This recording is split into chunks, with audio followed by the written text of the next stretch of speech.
Eric, the three-point percentage has come down a bunch in the last three games. Is that a matter of the quality of shots you're getting, how you're getting them? Why such a stark? Really think it's been so different than really your numbers all season.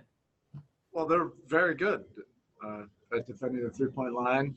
They've taken us off of some of our normal rhythm threes. I think we've also missed some open ones. We just have to work more persistently to get the type of shots we want in our wheelhouse, which we're very capable of, even against a very good defense like Boston. Our guys are extremely ignitable. It can happen just like that. But we have to do a lot more things defensively, or we're not just hoping that we make a bunch of threes and a bunch of shots. And then you always tell us you want your shooters to keep shooting. So Jay Crowder was so hot at the start of the playoffs. He's tailed off a little bit. Have you spoken to him about it when you see his looks and what he's doing? Do you still want him to sort of keep firing away? Thank you. More. Our guys are like a powder keg, our shooters. I think they can explode at any time. We just have to make sure that we're not building our whole game on whether we're making threes or not. It's more sophisticated than that. But our guys can go off at any time. Along those lines, Eric, like last night, that seemed like a really concerted effort. Like Jimmy even pointing at Duncan at one point in the first quarter, go stand there, and we're going to give you the ball over here now. Does a similar approach with Jay kind of necessary at this point? I mean, do you need to call a couple things early just to try to get him to try to force it? No, it's not necessarily about, calling plays for him to shoot threes. But I love it when he shoots 10, 12 of them. That means our offense is functioning properly. But look, playoff series are tough. This is a good quality team. Our game is deeper than us just making threes or not. I know that's probably what everybody's looking to, right now, and that's fair. And they've done a good job of defending the three-point line, as they've done all year long. They have really good habits, there. And I wanted to follow up. I wanted to ask you, Bam last night insisted, almost demanded that he put the whole thing on him, pointing every finger at me. I cost us this game. One, as a coach, you have to like that level of accountability, but how do you tell him, no, it wasn't all? I love Bam Adebayo and everything he stands for as a competitor. That's why I think he's developing into one of the great winners in this league. And that's much different than saying you're just one of the best players in this league. He is one of the best players, but he's going to become one of the best winners in this league. Because it matters to him. He's willing to take responsibility. Of course, it is not on him. That's on all of us, including myself. We did not play well. It wasn't only about us not playing well.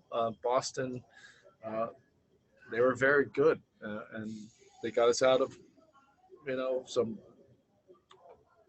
of our normal offensive actions and rhythm. And they put a tremendous amount of pressure, obviously, if you're getting almost 60 points in the paint against our defense, regardless of the scheme. They were in attack mode. Hey, so we saw on television last night Udonis Haslem delivering a message on the bench late in the game.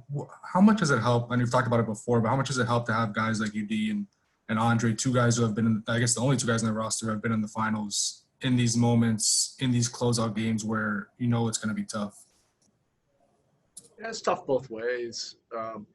Look, I can't even imagine being in a locker room or in a game without UD. It was hard enough, adjusting this year, not having Dwayne in here. But I'm so used to UD and his leadership and his voice. It does matter. He does move the needle from where he is. It didn't last night, but it just brings this head coach great comfort when he's leading the huddle. Coach, the 41 points for the Celtics in that third quarter, you mentioned the pain points. They got out in transition, attacked the basket. But when your defense had a chance to set up, where did you see the breakdown when they were hitting shots in that situation? Yeah, they were able to basically get whatever they wanted. They're a dangerous team. When they can see the ball go in the basket, they had some easy ones, and those are good for either team. And they played great in that third quarter. We're capable of big quarters too. So it's a matter of doing it more consistently. This is great competition. This is what everybody wants. And we're looking forward to tomorrow night. In your mind, is it harder to close out on a team when it's 3-2 versus 3-1, just in the sense that, with that win last night, it kind of gives them some life, feeling like they're we're just trying to embrace the competition. We never expected it to be easy. We have great respect for who we're playing against and how well we have to play against them, but we have incredible competitors in our locker room, and this is a challenge to be able to try to figure out how to overcome and get a win. I've seen our guys do that time and time again. I know all the storylines are there about whatever the series is. It's just about tomorrow night for us, just like last night was just about last night. And you have to credit Boston for the game they played. Oof. Hey, Coach. Eating lunch yet, Michael? Hey, Coach. Jimmy Butler has always gained a reputation of just always saying what's on his mind, for better or worse. Why is that approach helping in this situation when it might not have helped in others? I have no idea. I've never was around him in other places. He doesn't have to apologize for who he is around us.